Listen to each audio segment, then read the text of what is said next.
ಇದು ಒಂದು ಚಿಕ್ಕ ಒಂದು ಪ್ರಿನ್ಸಿಪಲ್ ಮಾಡ್ಕೊಳ್ಳಿ. ನಿಮಗೇನೆ, ಇನ್ಯಾರಿಗೋಸ್ಕರನೂ ಅಲ್ಲ.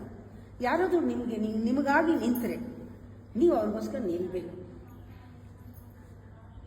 ಯಾರಾದರೂ ಹೋಗ್ತೀನಿ ನಾನು ಅಂತ ಹೊರಟೋದ್ರೆ, ನೀವು ನಿಂತು ಅವ್ರು ನಿಲ್ಲದೆ ಹೊರಟೋದ್ರೆ ಅವ್ರನ್ನ ಫಾಲೋ ಮಾಡಿಕೊಂಡು ನಾನು ಅವತ್ತು ಮಾಡಿದ್ದೆ ನೀನು ನಂಗೆ ಮಾಡಲಿಲ್ಲ ಅಂತ ಕೇಳೋಕ್ಕೆ ಹೋಗಬೇಡಿ.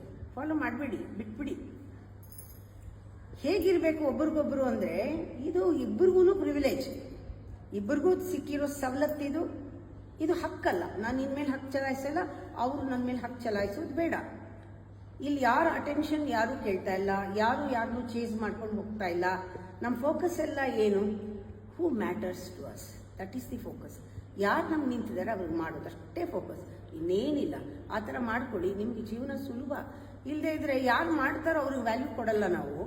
ಯಾರು ಮಾಡಲ್ವೋ ಅವ್ರ ಹಿಂದೆ ಇವ್ರು ಮಾಡಿಲ್ಲ, ಇವ್ರ ಪ್ರೀತಿನೇ ದೊಡ್ಡದ. ಇವ್ರು ಪ್ರೀತಿಸ್ತಾ ಇರೋರು ಮನುಷ್ಯರಲ್ವಾ? ಇವ್ರ ಪ್ರೀತಿ ಮಾಡಿದ್ರೇನೆ ನಿಮಗೆ ಪ್ರೀತಿನಾ? ನೀವು ಪ್ರೀತಿ ಕಳ್ಕೊಳ್ಳೋರು ಯಾರು? ನೀವೇನೆ. ಪ್ರೀತಿ ಮಾಡೋರಿಗೆ ಪ್ರೀತಿ ಕೊಡಿ, ಅದು ಸವಲತ್ತು. ಅದು ಬಿಟ್ಬಿಟ್ಟು ನನಗೆ ಈ ಥರ ಪ್ರೀತಿ ಇವರಿಂದ ಬೇಕಿತ್ತು ಅಂದರೆ, ಈ ನೀರು ಈ ನಲ್ಲಿ ಬರಬೇಕಿತ್ತು ಅಂದರೆ ಹೆಂಗಾಗತ್ತೆ? ಆಗಲ್ಲ.